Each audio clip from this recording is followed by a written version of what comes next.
Welcome to episode 37 of the Becoming MindStrong podcast.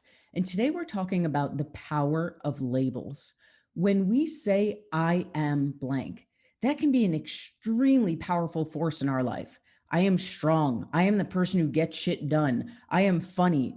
I am overweight. I am always late. Whether good or bad, these labels have shaped who we are today.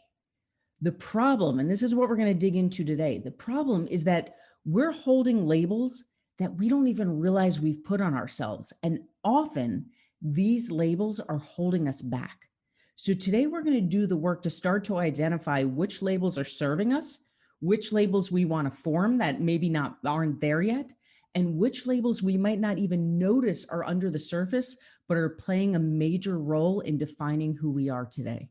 Check it out.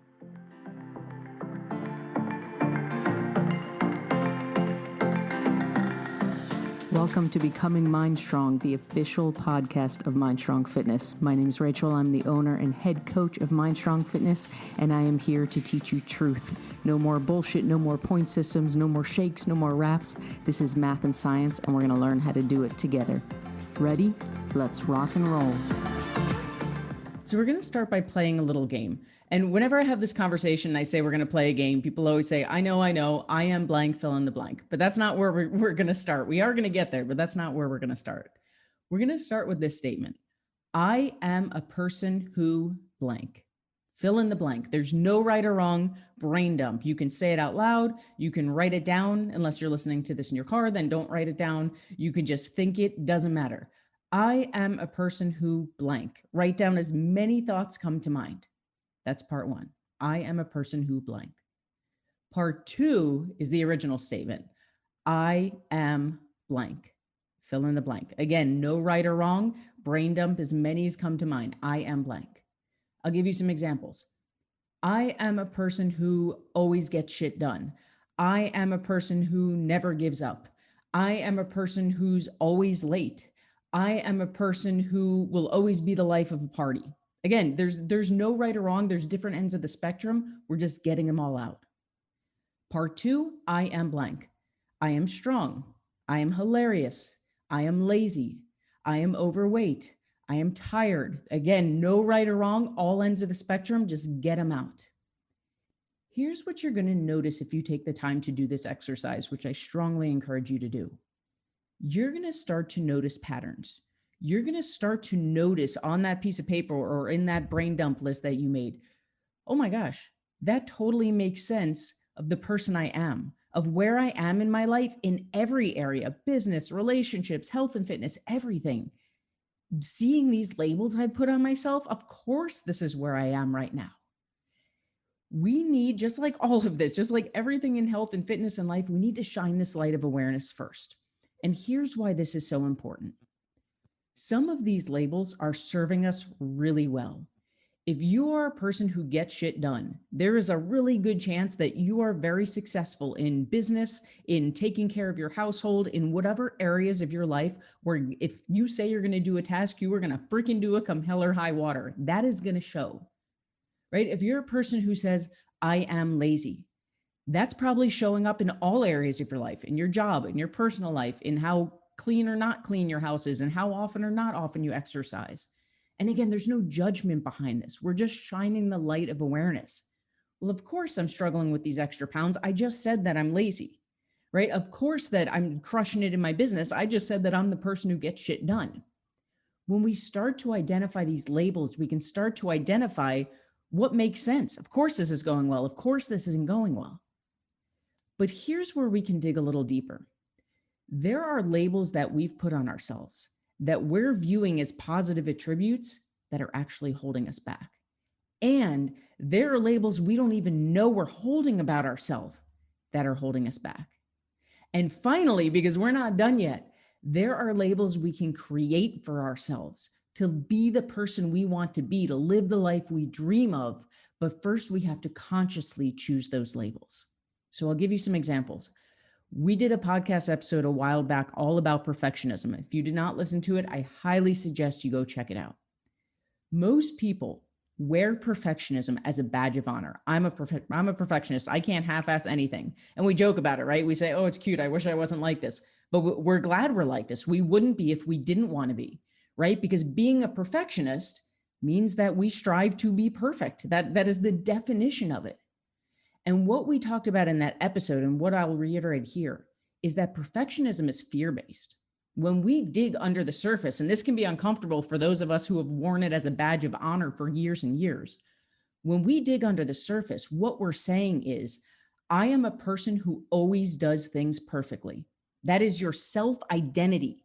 And this is the bigger picture of labels. We are talking about your self-identity. You self-identify as the person, right? Because there's not many of us. We are special.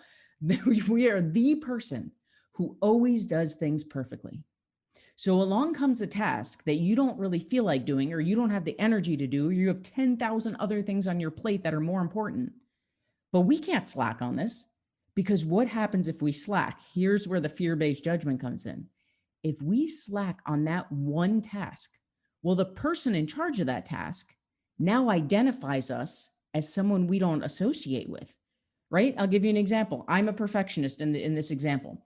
And Susan gives me a task to do that I don't have the time for, but whatever. She gave it to me because I'm the person that gets shit done. Well, if I half-ass that task, what is Susan going to say about me? Rachel's not a perfectionist. Rachel's not the person who gets shit done. I gave her this task and she half-assed it. It wasn't that good. What? Who is Susan? Like that can't be true. That is not me. I am the person who always gets shit done. I am the person that can be relied on to do things perfectly. Did I care about that task? No, we made it very clear in the beginning. I have a million other things that are more important. But what I care about is her view of me, her judgment of me, how she's going to see me and how she's going to talk about me.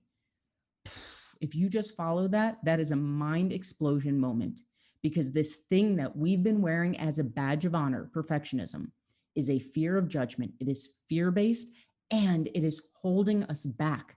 The time and energy that we devote on that project that we don't care about, but what we care about is our self-identity and that label. That time and energy could be spent on things that could be building our business, that could be helping our relationships, that could be growing us as a human being. It's taking away time and energy from what's really important, because we're too caught up in someone else's judgment of us. It is fear-based, it is holding us back, and it is a label we have put on ourselves. And in that example alone, we can see the power of labels. It is not as simple as saying I am.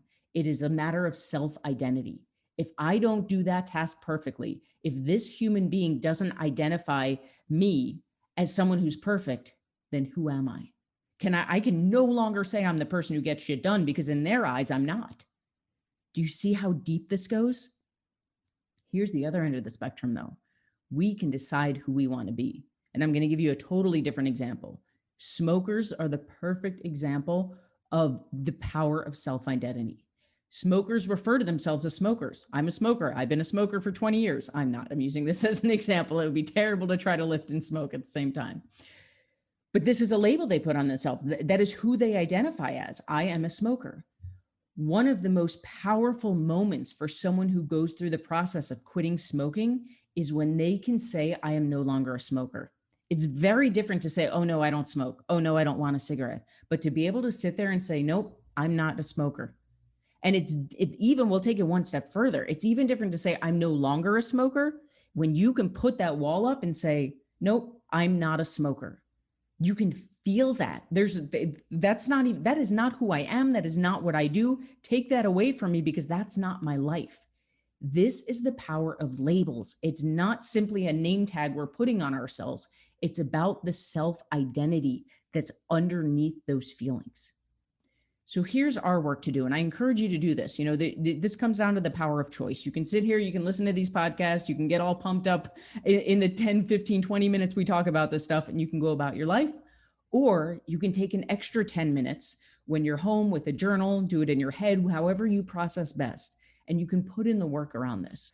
Then I'm going to encourage you to take this one step further. You're going to go through that list and you're going to decide if you could construct the person that you dream of being. Okay. Most of us have this image in our head of who we want to be, of who we're working towards in all areas of our life. We're going to go through that list and we're going to decide which of these labels are helping me serve my goals and which of these would be to my benefit to rewrite. We don't have to do anything work-wise with it yet. We're just identifying which ones serve us and which ones don't. And I'm going to add a caveat here.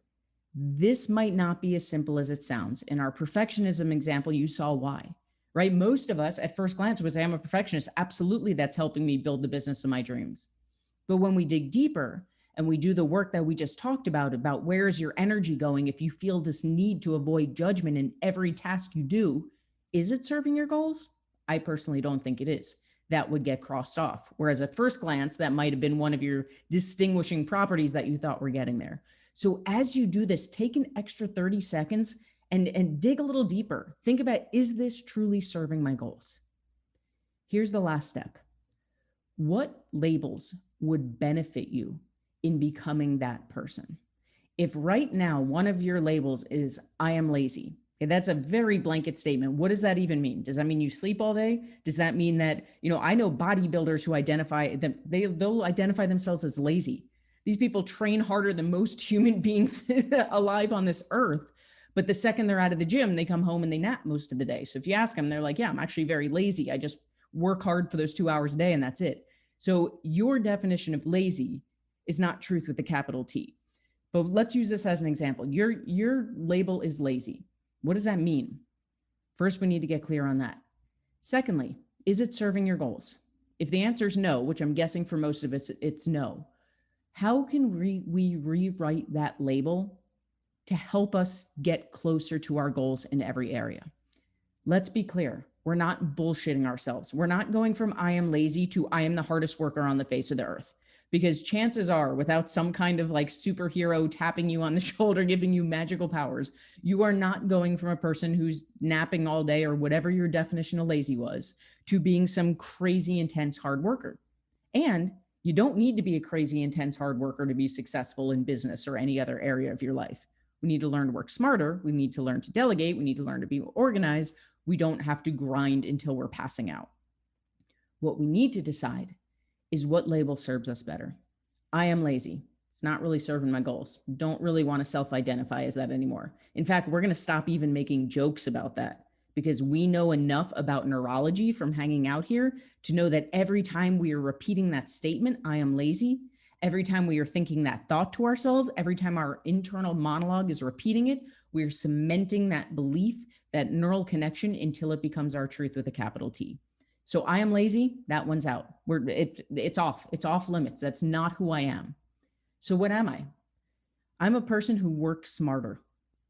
I like that. Maybe I still nap twice a day, but in the time that I'm up, I am putting in the work, I'm organized, I'm delegating, I'm taking care of my shit, and then I go take a nap. I'm a person who works smarter.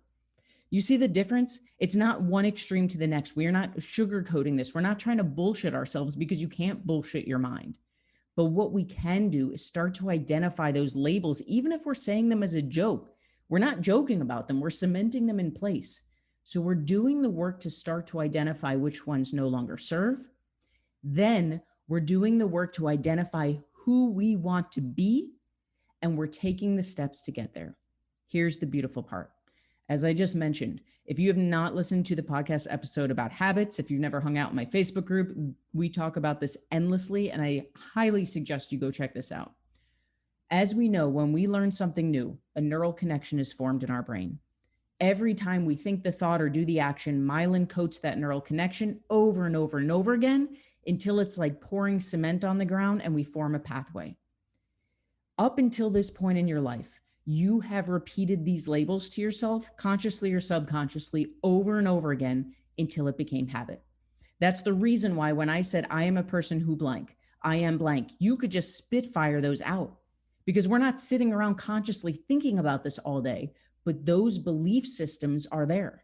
A belief is just a thought that you have repeated over and over and over again until you've accepted it as truth. I'm going to say that again. A belief is just a thought that you have repeated over and over and over again until you've accepted it as truth. So our work here today is to get super clear on what thoughts have been repeated over and over and over again until they've become our beliefs, until they become our truths. Identifying step 2, which ones serve and which ones no longer serve. And finally, coming up with true labels, no sugarcoating, no BSing, which labels will serve us and which ones are realistic for us and our lifestyle and who we dream of being.